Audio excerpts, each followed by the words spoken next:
Hi, Andrew Buchanan, Kiwi expat, but back over in New Zealand, long-time competitor in Speedway sidecars. So, who's Andrew Buchanan sitting in front of me?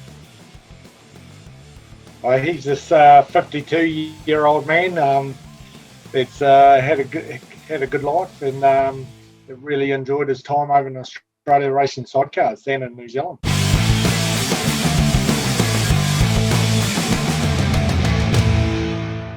How did it all come about? Like, how did you start into sidecars? Oh look, we run an engineering company in Palmerston North, New Zealand, and a few of our guys race solos and sidecars. We didn't really follow it at all. 10 years ago, I guess, we went to a meeting and we ended up buying one of the guys' bikes back in late 2009, 2010, and went racing. But under the starter's orders here, we've got a quick hole shot there by Brody. Come on, forward point. We can't enjoy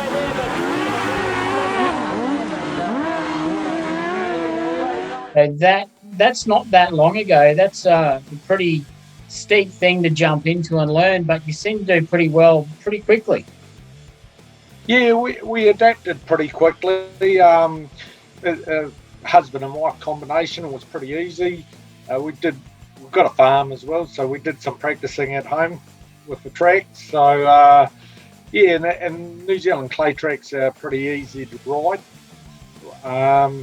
when they're flat. But yeah, it had its challenges. But we were just going to do club days, and it soon changed pretty quickly after the first couple of meetings. We were pretty competitive, and suddenly we wanted to be the world champions of the world. But a couple of people got on the road of that.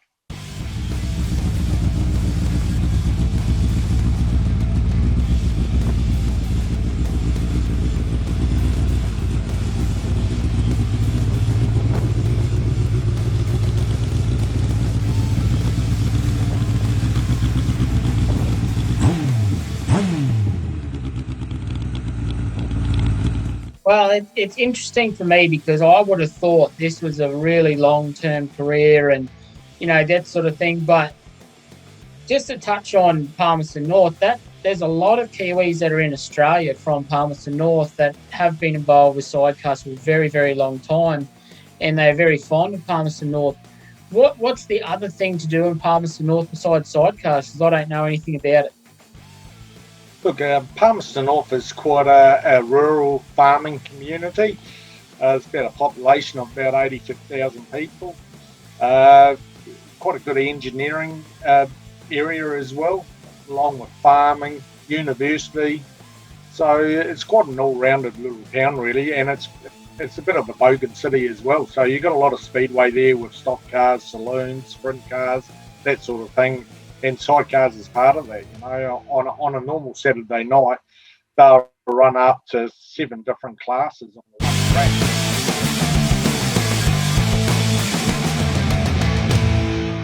Wow, that's incredible. And I've been to the North Island when I was growing up to see speedway at like Rotorua, things like that. And it was never any bike stuff. So it's interesting to me that there's such a scene over there. What is the scene like in New Zealand for sidecars?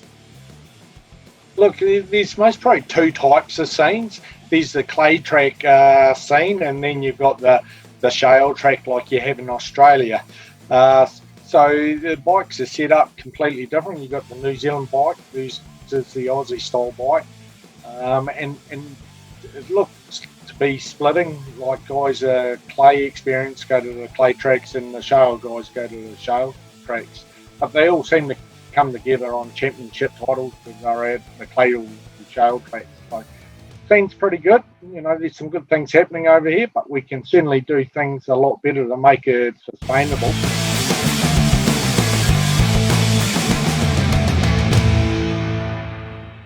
It's such a big undertaking. Why come to Australia and race? Well, the obvious reason, wanted to be the best in the world. That's the clear goal. We soon found out we had a long way to go when we went to Australia, and we weren't most probably even in the top 8 in New Zealand when we left New Zealand. But we went to a New Zealand title down in Buchanan, and Darren Trelaw and Justin Placid obviously came over. We rode pretty well there. We didn't have a great day on finals day, and my wife and I were talking to Darren and Justin, and pretty much Darren gave us a phone number to ring Bernie Coffee.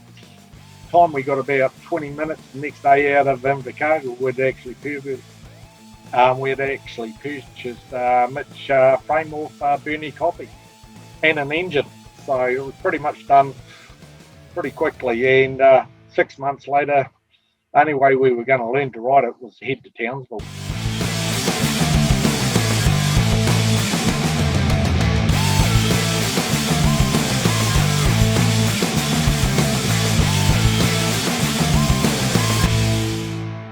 Because you've hit the ground running with someone that's extremely knowledgeable.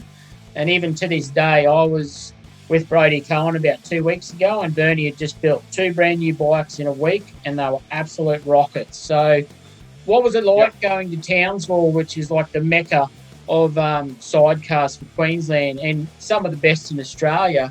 What was it like to go over there and race against them? Yeah, it was pretty daunting, to be honest. I was pretty unfit. My wife was pretty fit back then, but I was a pretty fat slob, and people most probably remember that. Certainly went over there, you've got 40 degrees heat. I sweat when it's cold, and we're all on levers. We had our bike all set up. We're lucky that Bernie took us under his wing. We stayed at his house. We had Russell Mitchell there, and Peter Christopher was there too, helping us. So we set the bike up right. They took me out, Philippa and I out for practice days out the Pioneer Park. And Dave Bottrell came along as well as Jason Aldridge, and Gary Moon was there as well. So we had a fun time, and we learnt a lot. And a lot of people don't know how much those guys most probably trained us, got us to where we are today. I take my hat off to Bernie Coffee and Peter Christopher up in Townsville. They did a lot for me in Philippa, and they still do.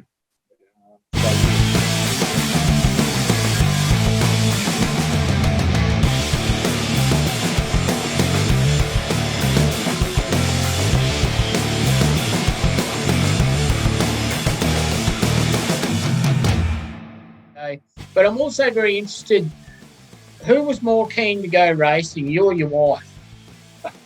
We're both very competitive, So, I don't think when I went and told her, I said we're going to buy a bike, she was the first one to get the checkbook out. So, we're pretty competitive, and she's pretty staunch. As a lot of the Australians, most probably she won't give an inch. And she doesn't back down whether she's on the bike or in the pit. So, and it's all about winning.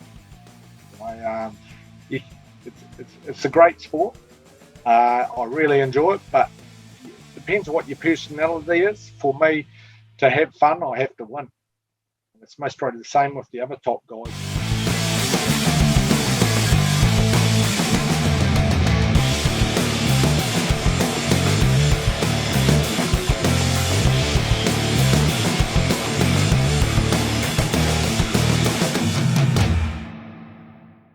But you guys struck my attention, and I think I remember one time you guys raced in Brandon Flat Track, and it was the Gary Moon Memorial. I don't think I commentated that night. I think I was in the pits, but I'm pretty sure Philippa got injured that night. That's correct. Yeah, she broke her arm or wrist, I think. So yeah, I remember that night. And I'm pretty sure she went to hospital. I think Hamish Golding jumped on and finished the meeting for you. Yeah, he did.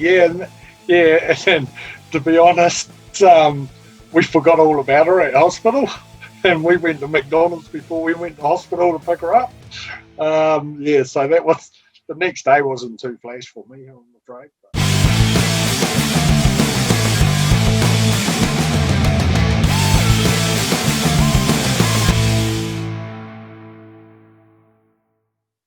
Did you get her something from McDonald's or not?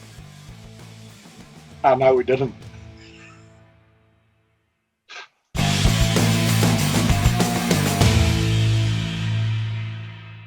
mind, but how do you structure your work life and competing in sidecars? How's the logistics on that? Yeah, look, it was very difficult. Like, well, we'd bring the bike home after every season and we'd give it a complete strip down. So, guys that had the off season to relax and recover would be doing all the planning, all the organising, refurbishing the bike and getting it ready, because we knew once it got to Australia, we couldn't really do a lot of work on it. So we had to do a lot of trialling down at Moore Park, and then we'd bring the bike home and do the changes in the off season, which people don't realise we did. And then once we knew we had a really competitive bike around 2016 onwards, and things really changed for us, and we really got into planning. So we had a B plan for everything. So we'd fly out on a Friday night and just to really lay it out on line. If we missed our flight or our flight was cancelled, we had a plan to catch another flight. So we knew what the next flights were, and we had it all planned. So we had to be really ruthless in organising and cross our T's and dot our I's. So, because we were leaving Friday lunchtime and we were back at work Monday morning at 6 a.m. So, and all our work was, I don't think we slept the whole time while those 3 days you're in Australia, because you're either working on your bike or racing. So racing was the easy bit. It was the maintenance and planning and organising, because all the hard yards are done in the shed weeks and months before the race meeting, and you just can't pull your bike out on a Friday night and give it a wash and expect it to be in the top 4 on race day. You might get away with it at club level, but depending what your goals are, and there's just those guys want to do those things, and then you have guys like myself, and then you've got the Darren Trelaws and the Scotty Christophers and the Mark Plasteads, who are another level, who do all that planning and hard work weeks to months ahead. So yeah, basically, a lot of planning, a lot of organising, a lot of gym work. I have to keep the weight down. I'm pretty easy to put on weight. So in those first 3 years going to Australia, we really learnt a lot.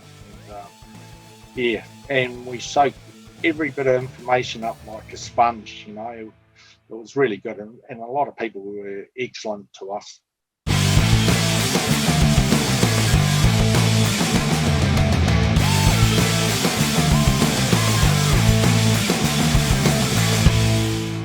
That's a fantastic way of putting it, and I didn't know the ins and outs of it, so it's very interesting for me. And part of the reason I'm doing these videos too is I want to know about people like you, because I was in and around it with teams, and I went away, and I've just come back within the last, I'd probably say 6 months or so, and I cannot believe the level of sidecars now. But I'm also dealing with people that are close to you, like the Ogilvy family, Yep. And, Bailey's now on the handlebars and that. But you were someone that he talked to me about years ago when I first met him. He never shut up about, Spud. So is it weird to be looked up to by the younger guys, or did you see that coming or not? No, I never saw that coming, and that's what I want to get across most probably. It's what you put back into the sport. It's not about winning. It's what you put back in the sport that makes you not a legend, but remembered. You look at the Gary Moon legacy. He doesn't have all the titles in the world, but it's the mana, the respects, and the effort that he put back in to make the sport so sustainable. It's not just about one guy. It's about the 50 other bikes that turn up and make up the numbers every week, every month, every year. So, and it's about helping each other to raise that bar or raise that standard, to see where the sport's come from. It's unbelievable in the last 10 years and how fast it's actually got in the presentation. But you need the Darren Trelaws of the world to raise that bar as well, but I just want to emphasise that it's about what you put back into the sport. That's the biggest thing people remember is how you treat one another and the effort you put back in.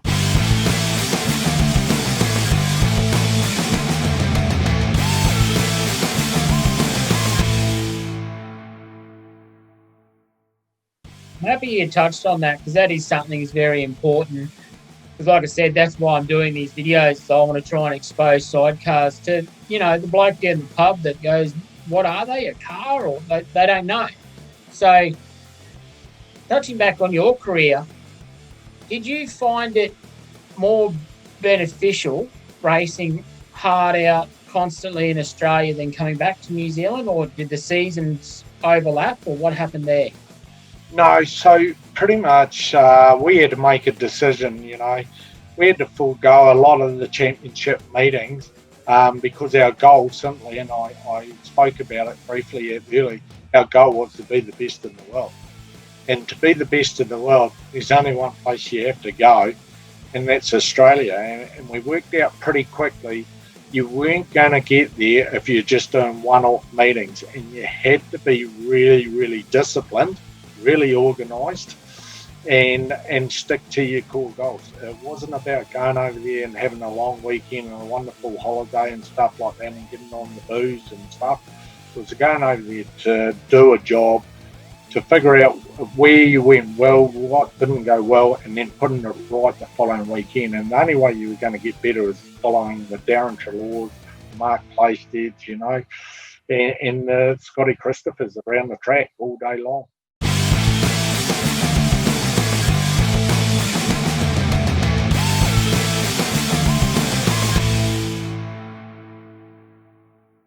I believe that's one of the aspects that a lot of the younger guys are taking away from that example you have set. Yeah, and what I say to all the young guys, and I say it to Bailey, Ogilvy and Denny Cox, it's about being focused, writing out what you want to achieve for the season and what meetings you want to do, and you have a goal for the season, but you have a goal for every meeting. If it's a club meeting, for me, it wasn't about winning. It was about the other guys there. So it was about me actually doing fast lap times and trying different gearing and getting stuff out of it. But when you came to the championship meeting, it was a clear goal, win every heat. And understanding, things weren't going to go our way, referee decisions or you get hurt. So it's about your reactions when you come back in the pit, controlling yourself, having set jobs to do when you come in the pit so you actually don't fire up and say something you regret. So it's about, going back to your plan all the time. And that's what the top guys do.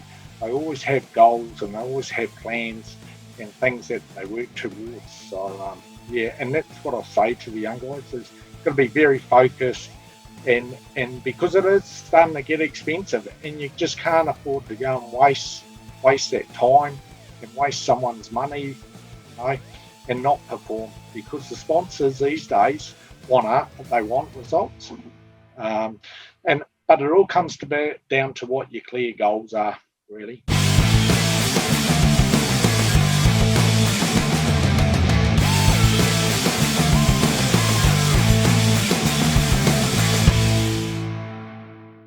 You've touched on a lot of points there that I think are very, very important. And when I went away from sidecars, I went to sprint cars, and I just could not believe how professional everything was, because sidecars weren't as professional as they are now. And since coming back, I've seen that. But it's very interesting to watch people deal with adversity and what they learn from it, to then go from that into the next heat and keep building and try and keep that momentum. And it's very interesting to watch that. So with your goals and things like that, is there any meeting that sticks out of your mind that you really were up against it from as soon as you come out from having a practice? Things weren't going your way and you stuck to the plan and then bang, you achieved? Yeah, I guess a good one was the Moon Memorial back in 2016, We got excluded from a race. We went infield to avoid another bike accident, so we got no points. But somehow, I was saying to Denny, that was his third meeting, I said, mate, we're riding well, we're quick. I don't worry, if we can get through to the B final, I'm comfortable we'll win the B final. Just all we got to do is stay calm. And then, we managed to get the last spot in the B final, and we won the B final. And then we went out for the A.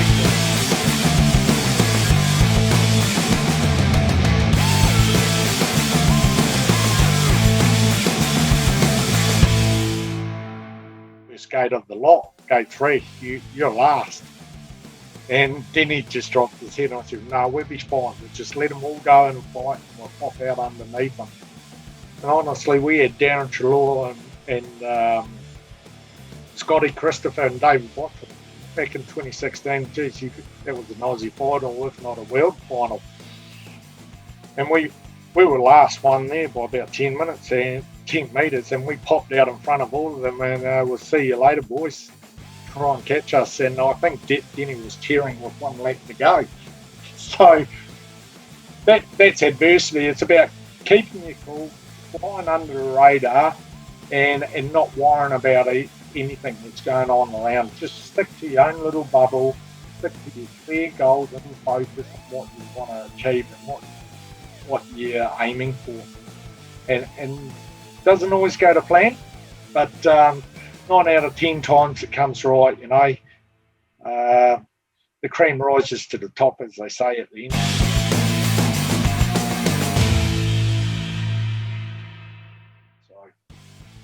But that's a meeting I'll never ever forget. It was one of the most exciting meetings I've ever been to. So yeah. And isn't it funny too, because people spend their whole lives trying to chase the adrenaline or the highs and lows that you guys get every single meeting without fail. So you did a lot of meetings from, I'm just trying to play catch up here, you did a lot of meetings with Denny Cox, and now he's by far one of the best swingers there is, and he's actually on Bailey's bike now. So when did you come across Denny? Like, how did that happen? Look, came across Denny. Obviously, Philippa had an accident in Curry, and she was in Newcastle Hospital, John Hunter Hospital, and the Coxes came up, and this young little boy called Denny Cox came with Sandy and Glenn, and he was very quiet. He was a very good solo rider, apparently,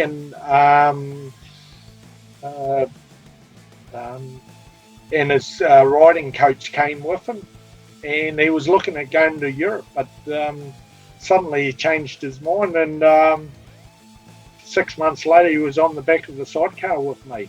And look, he's come a long way in 6 years. I can't speak highly of him. I hope he makes the transition to the handlebars one day, because he's extremely quick, young lad, but he's a very talented swinger. He made me look very, very good.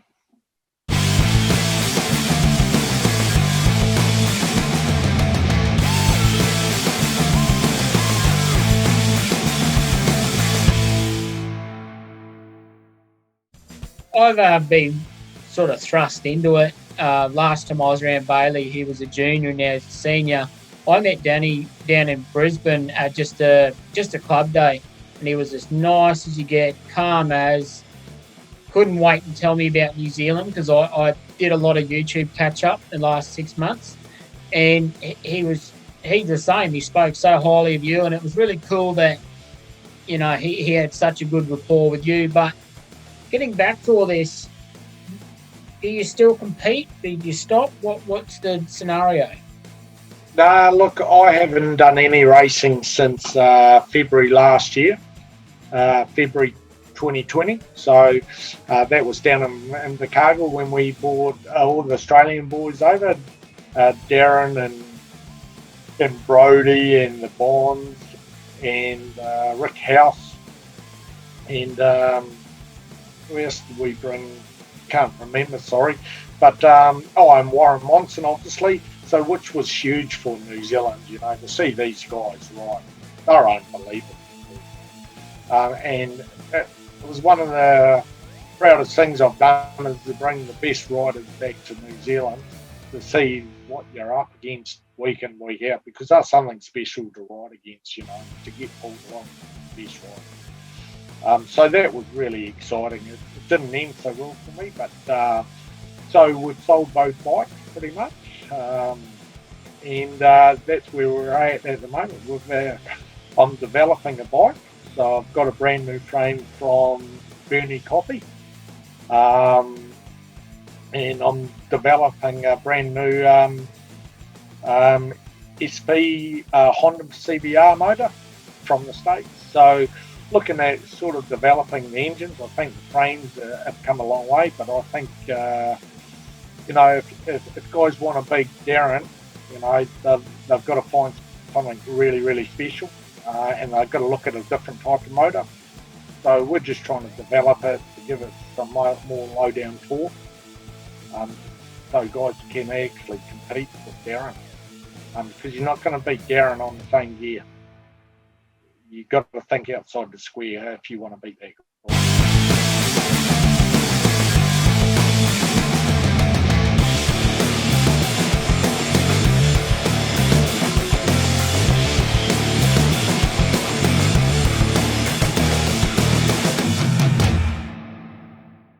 Right. I was waiting for you to tell me that you had a bike in the works or something, because for some reason, once you've ridden, it doesn't leave.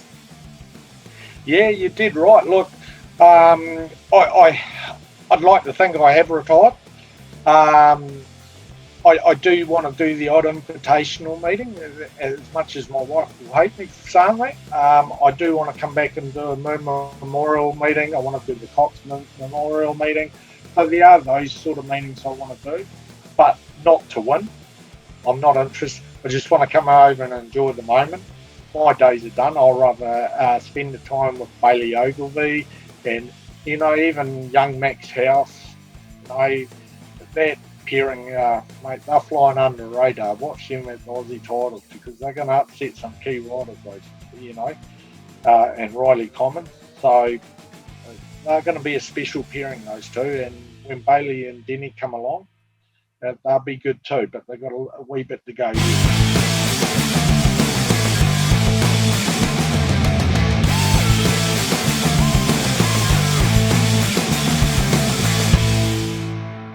At the moment, I just want to develop a bike that perhaps someone can hop on it and really enjoy it.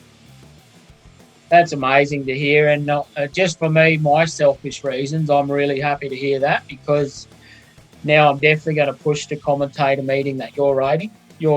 And if not, I'll be in your face with probably 2 or 3 different cameras filming. Yeah.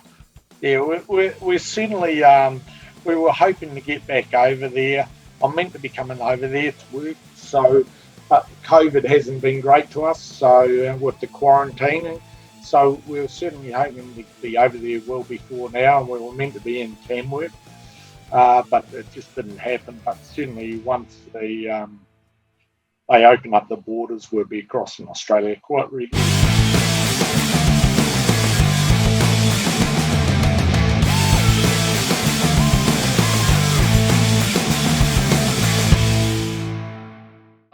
I have family in New Zealand that have told me how tough it's been, but I think it's given us all the time to look back at what's important and what we really love, what we really want to achieve. And I think, if anything, surely that's made you more hungry to get back on a bike and do a bit of riding. Yeah, certainly. Look, I wasn't interested up until sort of like October or November. I've been pretty busy with work, but I just happened to be talking to Bernie, and we're just chatting away, and someone said something to me in New Zealand that sort of pissed me off a bit. So you never sling any mud at someone, that can retaliate, and my retaliation is I'll show you how. so don't ever give me that challenge because I'll come at you. So I picked up the phone and talked to Bernie, and away we went. So Bernie kicked me out of frame pretty quick. So and we got a motor in from the States reasonably quick. So and that's sitting in the workshop now. So we hope to kick it in the life at the end of March. But which is not too far away. No, it's not. It's so funny when pride gets the better of you, but I think it's a good thing. I think it gives you an extra bit of drive, and then you can do something with it. So are you going to stick to the blues and those sort of colours you've had before, or do you have any secrets of what you want to do? Have you been talking to someone? No, we got a new sponsor. There's a new sponsor for the bike. I won't tell anybody who it is yet. So we'll still have the same sponsors on the bike, but it would be a totally different colour and a totally different sponsor. We're sponsored by Honda, which is great that they're getting on board. So a lot of work's gone into this bike and a fair bit of planning in the last 4 months, that's for sure. But whoever gets the ride, it's going to be a very lucky person and swinger. So we'll see what we come up with. And hopefully it's very, very quick and reliable. It'll either be quick, as whether it's reliable, that'll be the question.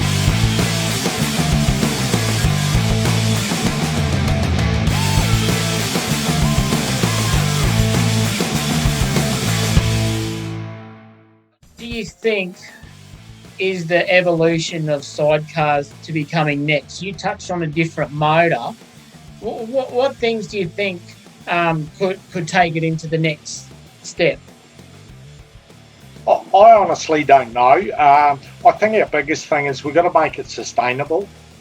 At the moment, how do you bring young lads into this? It's a big jump from the juniors to the seniors because, new bikes these days are costing anywhere between 25 and 35 to 40 grand. Some of these guys, what they're spending.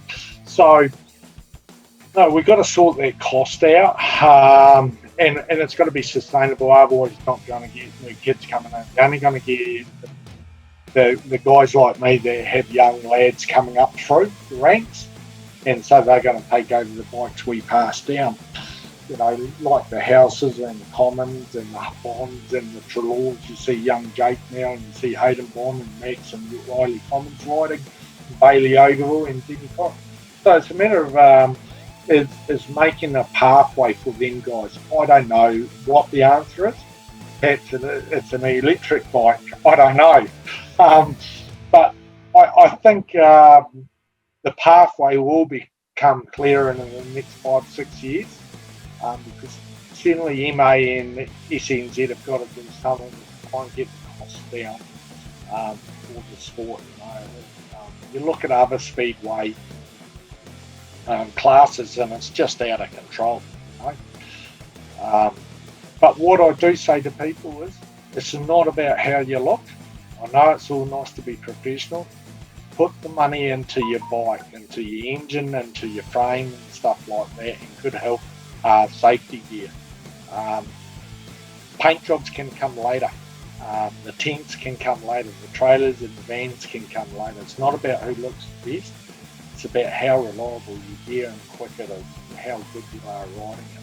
I think we get wrapped up in about presentation too much and about style and looking good, mate. It's about performance, and that's what sponsors want. They see performance on the track, mate. The pretty stuff can come later. As we're winding all this down, what is probably the best feeling that you got ever out of a race meeting? Like, what was the best part of the race meeting for you? Look, this will be a bit bizarre to a lot of people out there.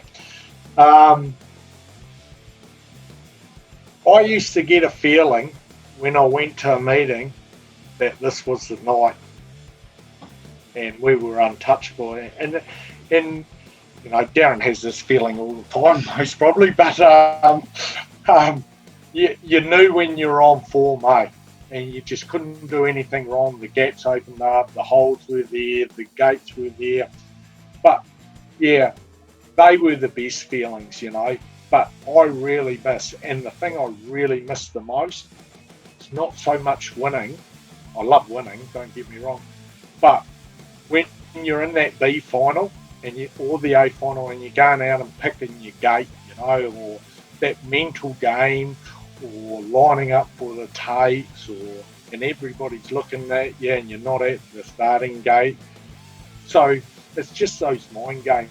I miss the mind games, especially with Darren.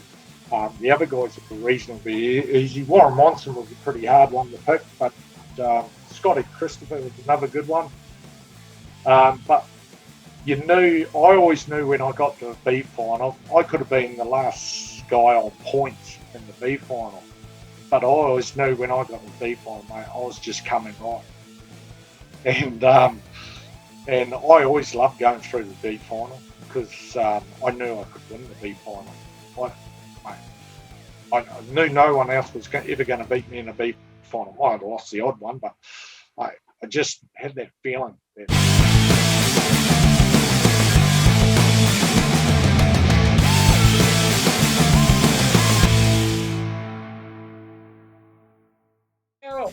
Who would you like to thank that never really got a chance to be thanked for everything you've done so far? Oh, look, there's so many people, like Bernie Coppy's our number one. No doubt about it. Bernie Coppy and Paula,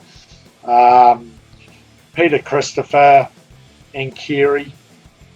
And then we moved down to South Australia to Mark and Kerry Mitchell, who looked after us very well. And then obviously Bryce and Sonia in Brisbane, who were very good, got a lot of time for all those people, and they're all very, very good to us. Housed us, let us leave our bikes here.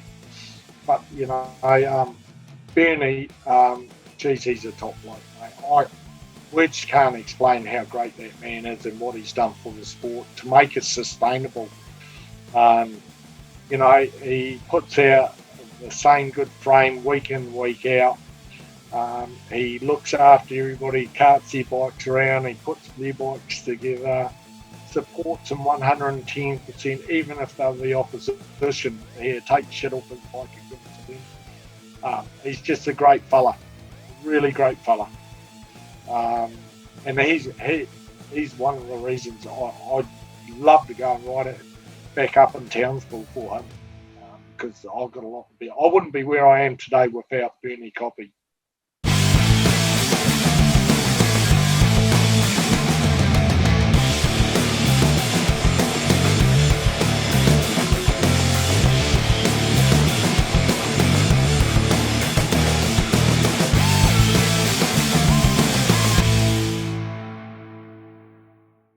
And lastly, you have to thank your wife. You have to talk about your wife just briefly, because she's an interview I've got lined up for another time. But please say something.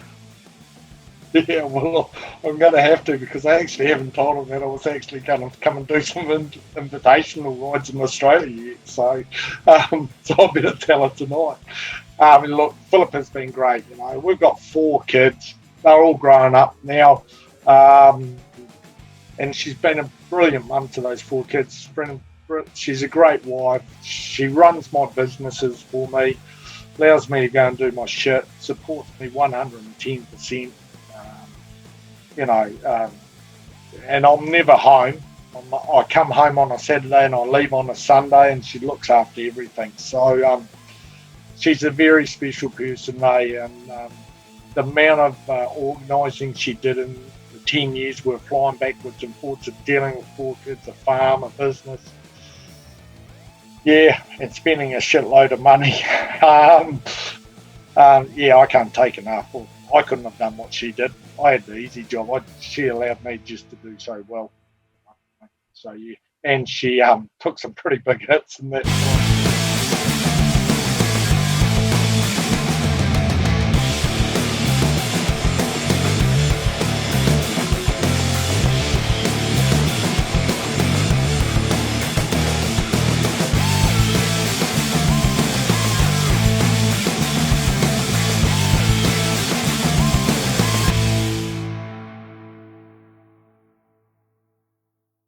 but it's very cool when I get to do these things and talk to the husbands, and they talk about how important it is to have such a good woman behind them, and everyone's got families, and it's just so good to hear. So thanks for talking to me, Spud. Yeah, thanks a lot, Dave, and thank you everybody out there. And if anybody wants any help or advice or support, more than happy for them to contact me any time of the day. So yeah, hey, we've just got to make the sports sustainable and grow. What a lovely man. Additional photography was provided by Judy, MacKay and Colin, Stratford. Please go check out their Facebook pages and tag them when you use their photos. Thank you.